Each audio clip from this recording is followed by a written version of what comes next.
Hi friends, ఎలా ఉన్నారంతా? ఈరోజు మేము బాక్రాపేట అడవిలో గంగమ్మ గుడికి వెళ్ళాము. అక్కడ అడవిలో గంగమ్మ గుడి ఉంది, అక్కడ వెళ్ళామన్నమాట. నాకు గురువింద గింజలు కనిపించాయి. నాకు మా అన్నయ్యని అడిగాను గురువింద గింజలు కావాలి అని. మా అన్నయ్య ఆ కంపల్లోకి వెళ్ళి కోసిచ్చాడు. ఎందుకంటే గురువింద గింజలు ఇంట్లో పెట్టుకుంటే మంచిదని అడిగాను. చూడండి, ఫస్ట్ టైం చూస్తున్నా గురువింద గింజ పువ్వు.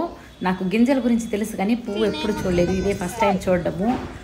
అక్కడ రెడ్గా కనిపిస్తుంటే తీసుకున్నాను. మా అమ్మ, మా కూతురు, మా అక్క కూతురు, మా అక్క చాలా ఎంజాయ్ చేస్తూ వాటిని ఉంచుకొని ఆడుకుంటున్నారు. వాటితో చాలా రెడ్గా భలే ఉన్నాయి, కొత్తవి కదా, చాలా బాగున్నాయి. చూడండి, వాళ్ళు బాక్రాపేట అడవిలో ఎంత ఎంజాయ్ చేస్తున్నారు. అస్సలు వాళ్ళ హ్యాపీనెస్ చూడాలి. అంత ఎండలో కూడా ఎంత ఎంజాయ్ చేస్తున్నారంటే వాళ్ళు అంత ఎంజాయ్ చేస్తున్నారు.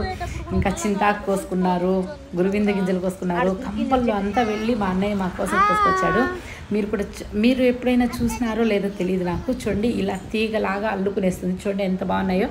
అక్కడ కాయలుగా ఉన్నాయి కదా, రెడ్గా పువ్వులు, అవే గురువింద గింజలు.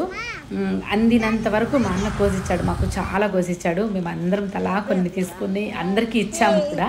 చూడండి, అడవిలో వాళ్ళ ఎంజాయ్మెంట్ చూడండి ఎలా ఉందో. మీకు తెలుసో తెలియదు గురువింద గింజల గురించి తెలిసిన వాళ్ళు లైక్ చేయండి, షేర్ చేయండి, సబ్స్క్రైబ్ చేయండి. వాటి గురించి కామెంట్ కూడా చేయండి మీకు నచ్చుంటే. Thank you, love you.